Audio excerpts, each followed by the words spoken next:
আসসালামু আলাইকুম, welcome back to my YouTube channel. তো আশা করি সবাই ভালো আছেন। আজকে আবার নতুন একটা রেসিপি নিয়ে চলে আসলাম। তো আজকে রান্না করা হবে পাঙ্গাস মাছ। তো দেখতেই পারতেছেন এই যে একটা মাছ আনা হয়েছে এদিকে, মাছটা এখনো জাতা।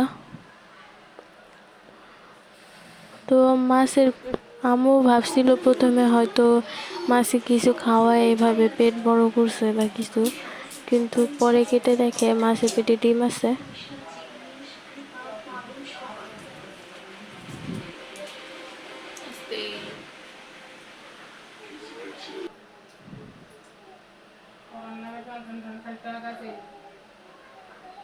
তো দেখেন আম্মু খুশি হয়ে গেছিল এদিকে মাছের পেটে ডিম দেখা।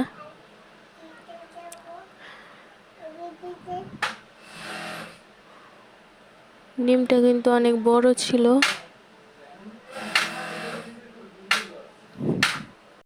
তো মাছটা এখন কেটে নেওয়া হইতেছে।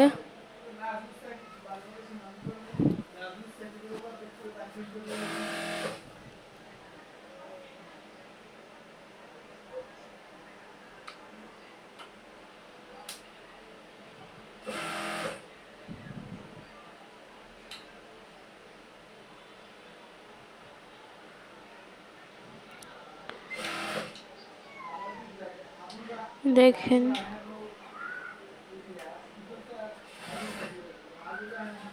দেখেন ডিমটা কত বড়।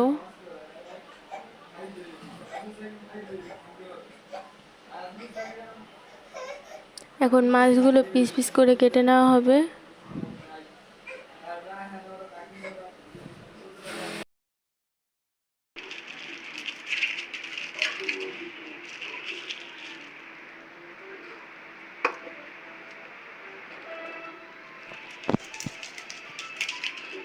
মাছটি যেতে আছে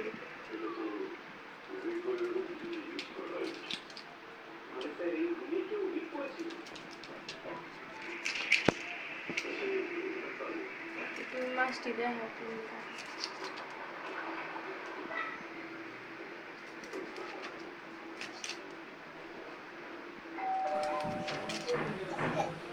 তো এই যে মাছ কাটা শেষ। তো এখানে দেখেন সরিষা বাটা আছে, বাদাম বাটা আর পেঁয়াজ বাটা। যে সরিষা বাটা, বাদাম বাটা আর পেঁয়াজ বাটা, আর এদিকে আছে পেঁয়াজ। তো আজকে এই মশলাগুলো দিয়েই রান্না করা হবে। আরও তো গরম মশলা, আদা রসুন বাটা এগুলো তো আছেই। তো এই যে মাছগুলো ধুয়ে রেডি করা হয়ে গেছে। তো চলেন মাছগুলো এখন হলুদ আর লবণ দিয়ে এখন মাখায় নিতেছে।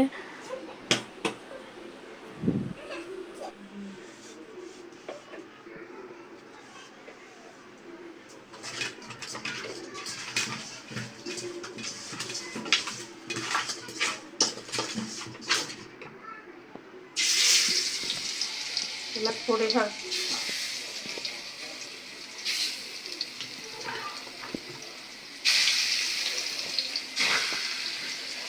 সবদিন উঠে যাবে।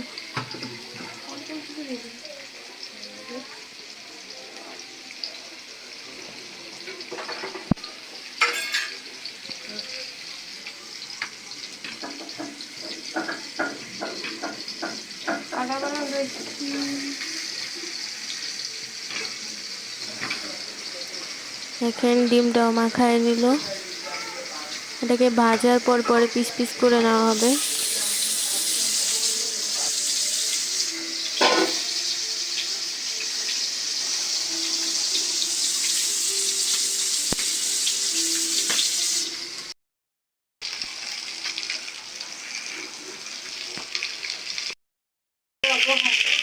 তো এই যে মাছ ভাজা শেষ, এখন রান্নার প্রস্তুতি চলবে। তো পাতিলা বসায় দেওয়া হয়েছে।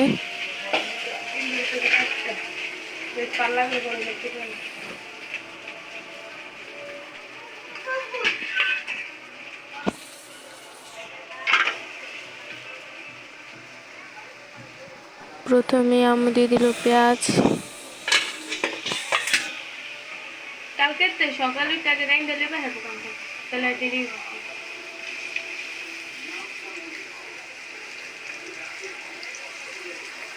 সহজে বাজিয়ে দিই একটু সাথে লাগেন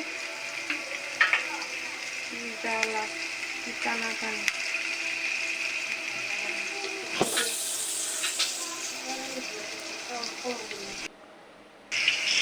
এই যে পেঁয়াজ বাটা শেষে মশলা বাটা পাটা ধুয়ে যে পানিটা বের হয়েছিল সেই পানিটুকু দিয়ে দিল।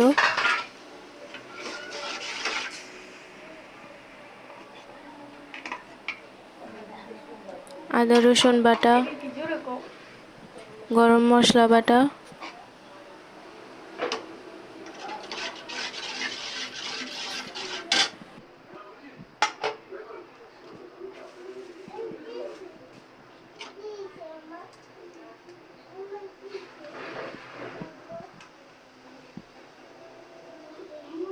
হলুদের গুঁড়া,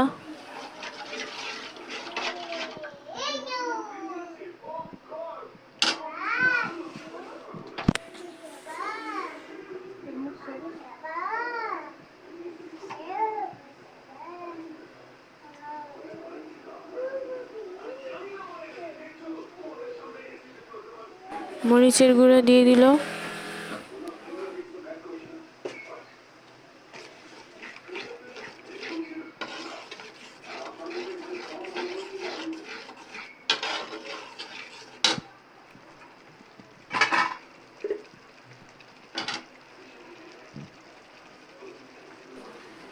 পেঁয়াজ বাটা,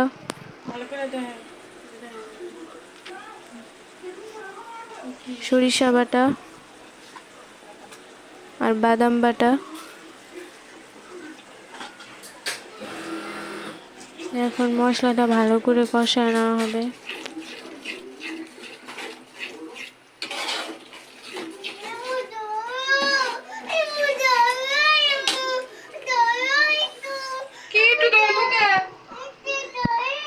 আমি কাম করতেছি না তোমার একটু ধরুন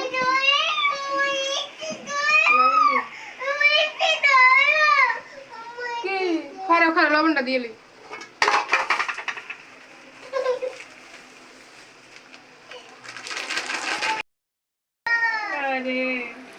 লবণ দিয়ে দিল।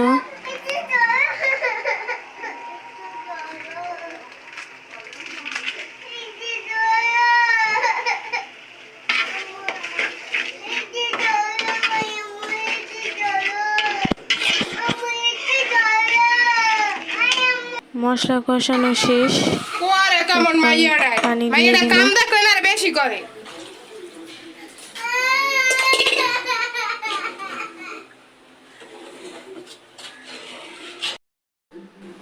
মাছগুলো দিয়ে দিতেছে এক এক করে।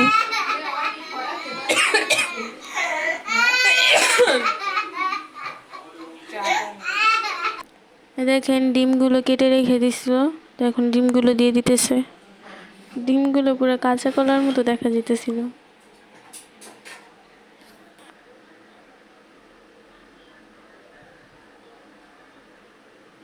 তো ডিমগুলো দিয়ে দিল সব শেষে। এখন আরো কিছুক্ষণ জাল হবে।